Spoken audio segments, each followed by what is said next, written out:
8시간 근무에 집착하지 말라. 일을 한 대가를 계산하는 방식에는 두 가지가 있다. 하나는 이러이러한 일을 해주면 얼마를 주겠다는 방식이고, 다른 하나는 언제부터 언제까지 일을 하면 얼마를 주겠다는 방식이다. 이 전자는 책임과 결과가 중시되며 각자의 역량에 따라 일하는 시간의 양이 달라진다. 후자는 누가 그 일을 하건 간에 비슷한 능력을 가진 사람이라면 같은 시간에 이룩하게 되는 일의 양이 비슷하기에 일하는 시간의 양이 중시된다. 물론 이 두 가지 방식이 혼합된 경우도 많다. 이 산업화 시대에는 노동시간의 양이 대단히 중요한 문제였다. 예컨대 그 시대는 방직 공장 기계 앞에서 노동자가 몇 시간을 일하는가에 따라 생산량이 결정되는 시기였기에 임금은 당연히 근무 시간의 양과 비례하여 지급되어야 하였다. 그러나 산업화 시대에도 이미 일에 투여되는 시간의 양보다는 개인의 역량이 더 중요한 일이 많았다. 지금은 대부분의 일들이 그런 경우에 해당된다. 예를 들어보자. 당신이 어느 전자회사의 애프터 서비스 요원이라고 치자. 아마도 당신의 보수는 근무 시간의 양과 비례할 것이다. 하지만 다른 서비스 요원은 그 어떤 고장난 가전제품도 자사 제품이건 아니건 간에 30분 안에 원인을 발견하고 수리하는 데 비해 당신은 자사 제품만 고칠 수 있고 시간도 평균 2배 이상 걸린다고 하자. 그리고 불행하게도 내가 당신 회사의 사장이라고 치자. 나는 당신이 일한 8시간을 절대로 다른 직원의 8시간과 동일시하지 않는다. 즉, 당신의 몸값은 쌓일 수밖에 없다. 수없이 말하는 것이지만 부자가 되려면 일단은 자기 몸값을 높여야 한다. 그래야 종잣 돈을 남보다 빨리 더 크게 모은다. 여기서 문제는 당신은 누군가와 경쟁할 수밖에 없는 상황이라는 점이다. 예컨대 당신이 어느 직장의 100명 중 1인이며 부자가 되고 싶어하는 보통 사람이라고 가정하자.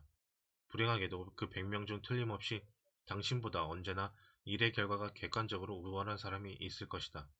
그 사람이 8시간 일하여 얻은 결과를 당신도 같은 시간에 이룰 수 있다고 생각하는가? 아니, 그렇지는 않을 것이다. 당신에게는 10시간이 필요하다고? 그렇다면 이제부터는 10시간씩 일하고 그 2시간 차이가 어떻게든 주로 없어지도록 추가로 시간을 투여하여 지식을 습득하면서 스스로를 좀 더 훈련시켜야만 한다. 즉, 당장 하루 10몇 시간을 투자하기 시작하여야 당신도 그 일 잘하는 사람과 비슷한 단계에 오르게 된다는 말이다. 사람들이 이 간단한 사실을 왜 무시하는지 나는 도저히 모르겠다.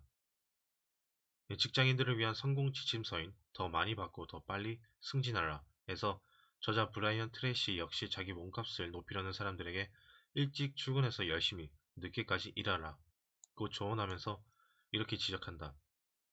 미국 고소득층 상위 10%는 일주일에 50시간 이상 일한다. 상위 1%는 일주일에 평균 56시간 일한다. 이 더욱 중요한 점은 이들은 일할 때는 일만 한다는 사실이다.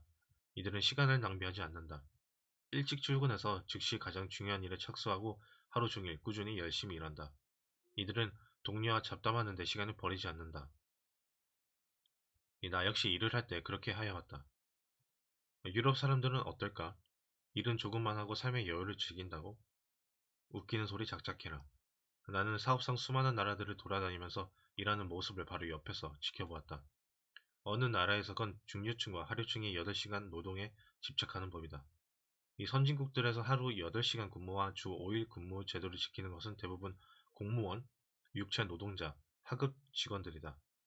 하급 직원들과 육체 노동자들도 8시간 근무 중에는 신문을 보거나 잡담을 하거나 딴전을 피우지 않는다. 심지어 화장실 가는 시간이나 담배 피는 시간, 커피 마시며 잡담하는 시간 등은 자동으로 노동시간에서 제외되도록 하는 전자 카드를 근로자 개개인이 착용토록 하는 유명 기업들이 부지기수이다. 이 외국의 경우 상급자들의 근로시간과 책임은 무한대이다. 미국도 그렇고 유럽도 그렇다. 나는 놀기 좋아한다는 프랑스에서조차 회사의 고위 간부들이나 사장이 밤늦게까지 일하거나 휴일에 사무실에서 일하는 모습을 한두 번 본 것이 아니다. 지위 높은 사람들만 모이는 간부 회의 중에 먹게 되는 점심은 샌드위치 일색이다. 외국 영화를 보면 상급자들이 일 때문에 가정을 소홀히 하는 바람에 아내로부터 이혼을 당하는 장면이 부지기수이고 사장의 책상에는 처리해야 할 서류들이 가득한 경우가 많다. 결코 오해하지 말라. 평생을 일 중독자로 살라는 말은 결코 아니다. 언제나 내가 직원들에게 입버릇처럼 한 말이 있다. 너희가 어젯밤 늦게까지 일하였다고 내가 고마워할 것으로 기대하지는 말아라. 일 때문에 늦게 퇴근하는 사람일수록 뭔가 잘못되었음을 깨달아라. 너희는 방직기계 앞에 서서 실을 뽑아내는 노동자가 아니다.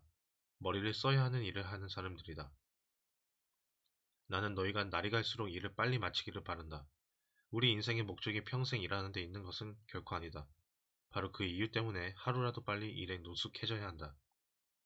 처음에 8시간 걸리던 일을 6시간으로 줄이고 남은 2시간에 추가적으로 다른 일을 수행하는 과정이 반복될 때 비로소 몸값은 계속 올라가며 경제적 자유에 좀 더 가까워지게 되기 때문이다. 일을 빨리 마치려면 머릿속에 든 것이 많아야 한다. 그러므로 제발 공부 좀 해라. 반복되는 일은 개선해라. 개선 없이는 일하는 시간을 줄일 수가 없다. 빨리 일을 끝낼 방법을 반드시 찾아내라. 그리고 제발 일이 끝났는데도 윗사람이 사무실에 있다고 눈치 보며 남아있지 마라. 일은 없지만 남아서 책을 읽거나 공부하는 것은 얼마든지 권장한다. 저녁은 회사에서 기꺼이 제공할 것이다. 이 고소득층이 일을 많이 하는 이유는 그들이 일하는 것을 즐길 뿐 아니라 자신의 경쟁자들을 이기려는 승부욕이 강하기 때문이다. 일본의 경우를 볼 때 과로사 하는 사람은 주로 고소득층이 아니라 30에서 50대의 평범한 봉급 생활자들이며 대부분 일을 즐기지 못하고 스트레스를 받는 중산층이나 저소득층이다. 물론 당신 인생에서 직장이나 일이 그다지 중요한 것은 아니라면 일의 결과나 경쟁은 개의치 않은 채 8시간만 일하면서 느긋하게 살아도 좋다. 물론 당신은 승진도 느릴 것이고 자기 사업이나 장사를 한다고 해도 돈 벌기는 어려울 것이다. 어쩌면 당신 가족은 당신을 착하기는 하지만 무능력한 사람으로 생각할지도 모른다. 하지만 당신이 이 사회에서의 경력을 생각하고 경제적 대가를 중요하게 생각한다면 8시간 근무는 잊어버려라. 8시간 근무는 당신이나 노동조합이 원하는 기준이지 당신의 성공 여부를 결정하는 세상이 원하는 기준이 아니기 때문이다. 이 선택은 당신의 몫이지만 세상이 원하는 기준은 만만한 것이 아니다. 일을 위해 자신을 완전히 버리지 못하는 자는 회사를 버리든지 자기가 회사에서 버림을 받는다. 사장의 제왕학에서 이하라 류이치가 하는 말이다. 프랑스 경제학자 프랑스 경제학자 랑그로와는 애덤 스미스의 보이지 않는 손을 빗대어 보이지 않는 발이라는 용어를 만들어냈다. 당신이 세상에 원하는 기준을 무시한다면 그 보이지 않는 발이 당신을 성공의 대열에서 밖으로 차버릴 것이다.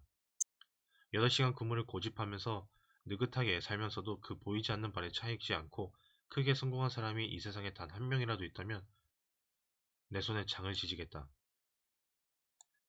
이는 지금도 그렇다. 일은 8시간을 하더라도 일과 관련된 자기계발을 추가로 하지 않는다면 미래의 넉넉한 삶은 어려울 것이다.